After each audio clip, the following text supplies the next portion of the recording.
भगवान ने गीता जी में कहा, अनित्यम सुखम लोको मिमं प्राप भजस्व माम।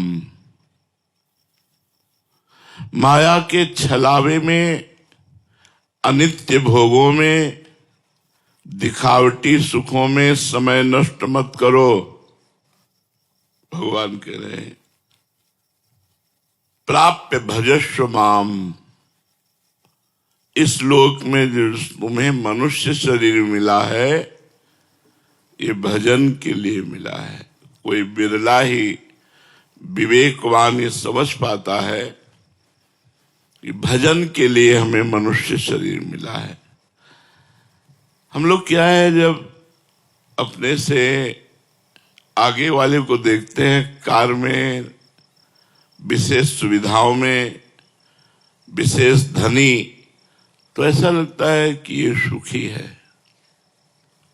हमें एक भ्रम बना रहता है। अपनी पत्नी, अपने धन, अपने मकान, अपने पुत्र, अपना ज्ञान, इससे हम संतुष्ट नहीं रहते। हम दूसरों की पत्नी, दूसरों के धन, दूसरों का मकान, दूसरों की सुविधा, दूसरों का बुद्धिमानी, भले वो बेईमानी से कमा रहा है, हमारे अंदर ये रहता है, ये सुखी है। लेकिन आपको सच्ची कहते हैं, सुख किसमें? भगवान की सर। इसीलिए न पारमेष्ठ्यम न महेंद्र धिष्ण्यम। पारमेष्ठ्यम बहुत बड़ा पद होता है ब्रह्मा जी का। न सार्वभौमम, सार्वभौम ब्रह्मा का पद पारमेष्ठी से लेकर के बहुत छोटा है। सार्वभौम मृत्यु लोक का है, इंद्रलोक, ये सब नहीं।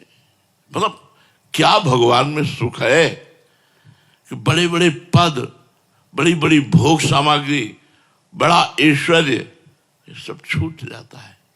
लेकिन हम लोग अपने मन में, हमारे बगल वाला हमसे ज्यादा सुखी है, अमुक सुखी है, अगर मेरे पास इतना धन हो तो मैं सुखी हो जाऊं। 100 की सोचता है, फिर 1000 में पहुंचता है, फिर लाख में पहुंचता है, फिर करोड़ों में पहुंचता है, फिर अरबों में पहुंचता है। वो बढ़ता चला जाता है। माया का कार्य है मांग को बढ़ाना, भक्ति का कार्य है मांग को मिटा देना। जब माया में आप रहेंगे तो आपकी कामनाएं बढ़ती रहेंगी, ये हो जाए, ये हो जाए, ये हो जाए। और जब भक्ति होगी तो ये होगा, जोई जोई प्यारो करे सोई मोहि भावे। प्यारे जो करेंगे वो बहुत अच्छा करेंगे, बहुत अच्छा करेंगे, विश्वास करो। तो भगवान कह रहे हैं, अनित्यम सुखम लोको मिमम प्राप्य भजस्व माम। इस संसार में अनित्य सुखों का त्याग करके जो मेरा भजन करते हैं वही परमानंद को प्राप्त होते, भजस्व माम। लेकिन मन जो है वो हमारा साथ नहीं दे रहा, हमारी बुद्धि हमारा साथ नहीं दे रही। शरीर को ही मैं मानकर, भोगों को सत्य मानकर भगवान का विस्मरण किए हुए, भजन को छोड़े हुए लोग आशीर्वाद मांगते हैं संतों से। कोई कोई तो जबरदस्ती हाथ पकड़ के अपने ऊपर धरवाना चाहते हैं। इससे कुछ नहीं होता। यदि आप भजन नहीं करोगे, इस लोक में कोई आपको सुखी नहीं कर सकता। आप लिख लो, कागज में लिख लो, चाहे दिमाग में लिख लो, हमारी बात मान लो। भजन स्वयं करोगे तो आपके सारे पाप नष्ट होंगे, दुख नष्ट होंगे, विपत्ति नष्ट होंगे। इसलिए स्वयं को भजन करना होगा, अपना उद्धार स्वयं करना होगा। कोई किसी का उद्धार नहीं कर सकता। संत महात्मा ऋषि मुनि ये उपदेश दे सकते हैं, आपको मार्ग बता सकते हैं, पर चलना आपको ही होगा। अब ये मार्ग ऐसा है कि अब आपको हम समझाना चाहते हैं कि भगवान में बहुत सुख है, पर हमारे पास शब्द नहीं कि कैसे बताऊं कि आप लुभायमान हो जाएं और संसार के भोगों की तरफ से मन हटाकर भगवान का नाम जप करने लगे। इसलिए गोस्वामी जी ने कहा है, कहत कठिन समुझत कठिन और साधत कठिन विवेक, होए गुणाक्षर न्याय। जो एक हम कहना चाहते हैं कि प्रभु में कितना अपार सुख है, पर मेरे पास वाणी में वो शब्द नहीं है। अनिर्वचनीयम प्रेम स्वरूपम हम बताना चाहते हो, आप समझना चाहते हैं, लेकिन मन और बुद्धि ये प्रकृति के भोगों में लगे होने के कारण समझने नहीं दे रहे। अगर विवेक जागृत हो जाए और वो एकदम उसी में तन्मय हो जाए तो बात समझ। और विवेक बाजार में तो मिलता नहीं, विवेक संतों के संग से मिलता है। जितना सत्संग करोगे उतने आप विवेकवान बनते जाओगे।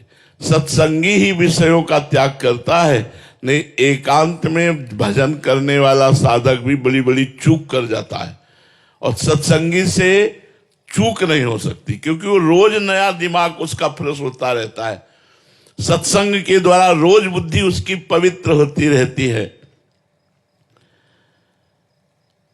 भगवान के नाम की अपार महिमा है। जिसको नाम जपने में मन लगने लगा तो समझो भगवान की विशेष कृपा उस पर हो गई।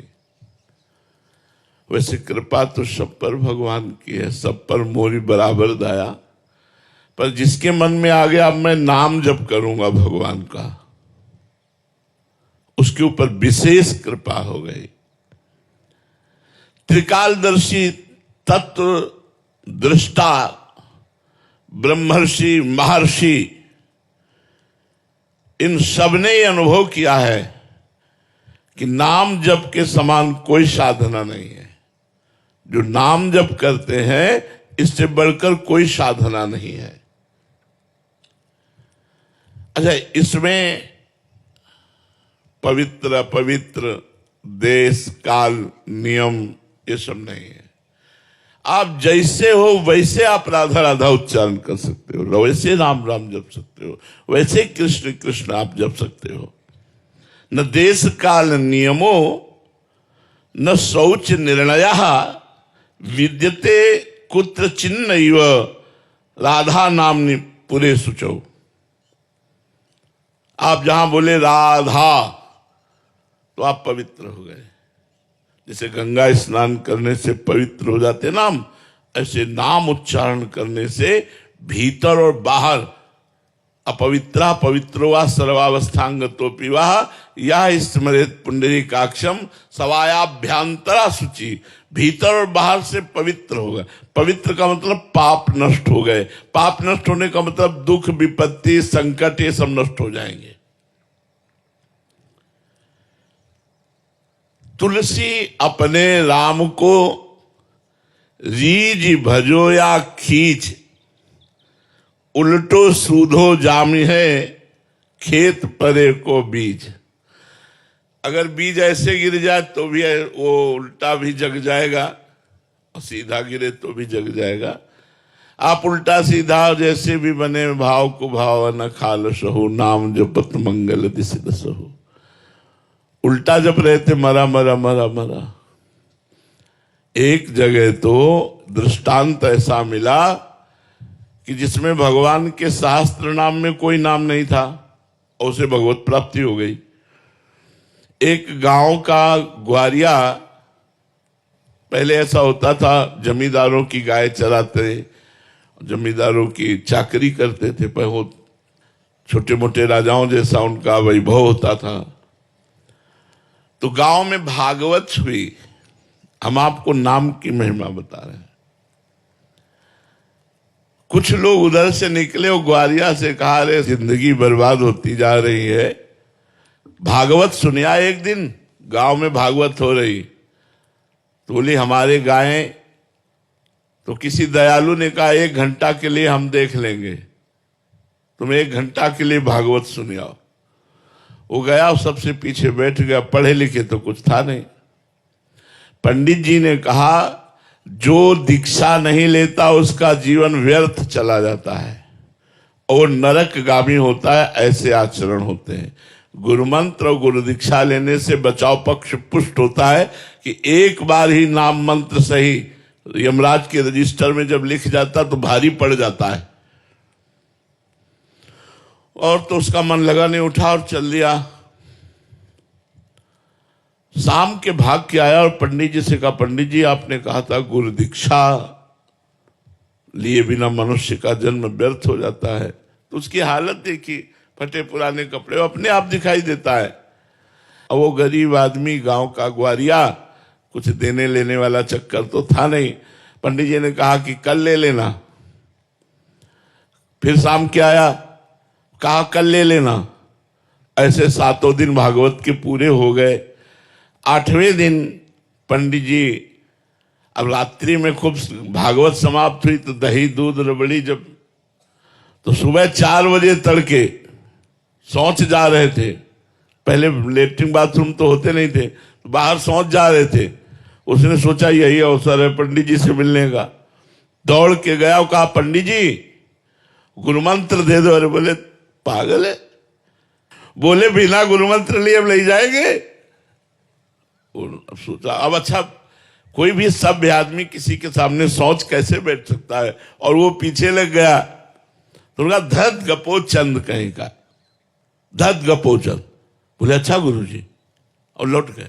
उसने समझा यही गुरु मंत्र है, गुरु जी ने दिया है। अब जमींदार से कहा, आज से हम गुरु मंत्र ले लिए, अब भजन करेंगे, अब आपकी गाय नहीं चराएंगे, आप भोजन देना या ना देना। घर में नहा धो के बैठ गया, बोला धत गपोचंद, धत गपोचंद। देखो भगवान के नाम की महिमा। अब इसमें कोई नाम नहीं भगवान का, रोज नियम से जपना और रोज हृदय से प्रार्थना करना कि प्रभु मैं तो गंवार हूं, मैं नीच हूं, पाप भी हमसे बने, प्रभु हम पर कृपा करो। तो रुक्मिणी नाथ भगवान द्वारिकाधीश जी, रुक्मिणी जी से कहा आज एक भक्त के दर्शन करने जाएंगे, उसको आशीर्वाद देंगे। तो रुक्मिणी जी ने कहा कि हमको भी अवसर मिले आपके भक्त के दर्शन का। बोले बड़ा अजीब भक्त है, अब आप देख लो। तो उनका प्रभु आपके साथ ही चलने का मन है। तो भगवत स्वरूप हटाकर एक धनी मानी का पुरुष का रूप भगवान ने और लक्ष्मी जी ने धारण किया। लक्ष्मी जी हैं, रुक्मिणी जी, दोनों भगवान तो सर्वांतर्यामी उसके घर के दरवाजे में खड़े हुए। तो रुक्मिणी जी ने कहा पहले हम दर्शन करेंगे भक्त के। तो उनका वैसे हम पहले दर्शन करते तो ठीक रहता, अब आप दर्शन करेंगी तो देखिए आओ, आप ही दर्शन करे हो। तो घर में गई तो बिना दरवाजे का मकान, गरीब आदमी, वो लगा हुआ था, आंखों में आंसू चल रहे थे। धत गपोचंद, धत गपोचंद। रुक्मिणी जी ने भगवान के समस्त नामों का ज्ञान रखने वाली, उन्होंने कहा ऐसा नाम तो हमने आज तक नहीं सुना। नजदीक गई और कहे किसका नाम जप कर रहा है, ये भगवान का नाम तो है नहीं, किसका नाम जप कर रहा है। तो जब कहा भगवान का नाम नहीं तो उसको लगा मेरे गुरु जी ने दिया, और ये स्त्री कह रही भगवान का नाम नहीं। तो आंख खोला, कहा तुम्हारे खसम का नाम जप कर रहे हो। किसका जप कर रहे हैं? खसम माने होता पति। रुक्मिणी जी आई, बोले बड़ा ज्ञानी महात्मा है, वो कह जान गया। हम तो छुपे वेश में गई, लेकिन वो जान गया कि हम आपकी पत्नी हैं, और उसने कहा कि आपके पति का भजन। लेकिन प्रभु आज तक हमने इतने नाम सुने, ये नाम तो कभी सुना नहीं। तो प्रभु ये आपका नाम कैसे हो सकता है? धत गपोचंद कैसे नाम हो सकता है? भगवान ने कहा इसमें एक लीला है। देखो भगवान कर्तुम अकर्तुम अन्यथा कर्तुम सर्व समर्था सा ईश्वरा। जब कृपा करना है तो सिद्धांत भी पुष्ट कर देते हैं। बोले मैं बाल अवस्था में जब था तो माखन चोरी लीला करता था। एक गोपी बड़ी चतुर थी, उसने अपना जो माट था माखन का वो बहुत ऊंचे में टांग दिया था। हमने सखाओं से पता लगाया तो गोपी घर में नहीं थी, इसीलिए उसने ऊंचे में माट टांग कर निष्फिक्र हो गई थी, जलादि लेने चले। भगवान ने अपने सखाओं की मंडली के साथ प्रवेश किया। उखल के ऊपर सखा, सखा के कांधे पे ठाकुर जी। अब तो नजदीक पहुंच गए, तो खुद खाते, सखाओं को पवाते और बंदरों को भी पवाते, सब दही से भरपूर। इसीलिए गोपियों के जैसा भाग्य किसका, स्वयं भगवान ने आनंद में चोरी लीला करके उनको सुख प्रदान किया। वो गोपी आई, देखा दरवाजा खुला है, समझ गई आज हमारी भगवान ने कामनाएं पूर्ण कर दी। वो भी सोचती थी कभी भगवान आवे और ऐसी लीला करे और हम पकड़कर उनको धमकावें और फिर वो उनका जो रूप है वो हम पान करें। सखाओं ने कहा कन्हैया सावधान, सब अलर्ट हो गया। अब सावधान क्या होता, दरवाजे पे कड़ी भागने का कोई अवसर नहीं। उसने कहा ए जी आप क्या कर रहे थे, चोरी? तो कहा चोरी कैसे? बोले क्यों, मेरे घर में, ये तुम्हारा घर है। सच्ची गोपी, मुझे बिल्कुल पता नहीं था कि तुम्हारा घर है, मुझे तो लगा कि मेरा ही घर है। अच्छा चलो मान लिया तुम्हारा घर है, तो माखन इतना इतना हाथ में। बोले हमें लगा कि मैया आएगी, माखन की तरफ देखा तो उसमें कुछ चींटियां थी, तो चींटियां निकालने के लिए हमने सोचा सखाओं के साथ चींटियां निकाल देते, फिर मैया आएगी आराम से पवाएगी। तो उनका महाराज चींटी अंगुली से निकलती, इतने इतने हाथ सने हुए। तो बोले जब चींटी के ऊपर ऐसे अंगुली रखते तो नीचे चली जाती, तो उसको ऐसे ऐसे करके, बड़े चतुर हो, तो मुंह में तुम्हारे क्यों लगा हुआ है? बोले एक मक्खी थी बहुत परेशान कर रही थी, बार बार मुंह में आती थी, तो भी हमने ऐसे कर लिया तो पूरा मुंह में लग गया, तो उसका दर्द गपोचन। भगवान ने कहा उस समय का दिया हुआ गोपी का नाम है, और भगवान लक्ष्मी जी के सहित गए, रुक्मिणी जी के सहित, और उसको दर्शन दिया और ब्रह्मबोध कराया। यदि हम गुरुदेव भगवान से मंत्र नाम दीक्षा लेकर जो भी वो नाम दे दें और हम नियम पूर्वक जपे, तो कहते हैं निश्चित भगवान की प्राप्ति। नाम में मरा मरा लटा तो ब्रह्म ऋषि हो गए, उल्टा नाम जपत जग जाना। तो तुलसी अपने राम को रीज भजो या खीज, उल्टो सीधो जामी है, खेत परे को बीज। देखो उल्टो सीधो कोई नाम थोड़ी शास्त्र नाम में है, लेकिन भगवत प्राप्ति हो गई। स्मर्तव्यम, स्मरण करो नाम का। श्रोतव्यम, कानों से सुनो। पठितव्यम, नाम की महिमा को पढ़ो। कीर्तितव्यम, नाम का कीर्तन करो। श्रद्धा युक्त होकर के यदि कर लिया तो सारे पापों का नाश होकर इसी जन्म में भगवत प्राप्ति हो जाएगी। नाम का चमत्कार तुम्हें बताए, काशी में जब घाटों पे रहते थे तो नाम ने ही ये भावना पैदा कर दी कि आज महादेव जी मिलेंगे। फिर दिन निकल जाता, आज महादेव जी मिलेंगे। फिर दिन निकल जाता, आज महादेव जी। रोज भावना दृढ़ होती गई और एक दिन नाम ने कृपा कर दी। नाम की बहुत कृपा, चाहे जिस संप्रदाय का हो, चाहे वो स्त्री पुरुष गृहस्थ विरक्त कोई भी हो, यदि नाम जप करे तो सारे दुखों का नाश हो जाए। नाम में प्रीति नहीं तो और साधनों में इतना दम नहीं। नाम जप करने वाला स्वयं कृतार्थ हो जाता है, औरों को कृतार्थ कर देता है। नाम जप में इतनी सामर्थ्य है कि वो भगवान को खींचता है। जैसे कृष्ण नाम जीव को खींचता है और भगवान को भी खींचता है।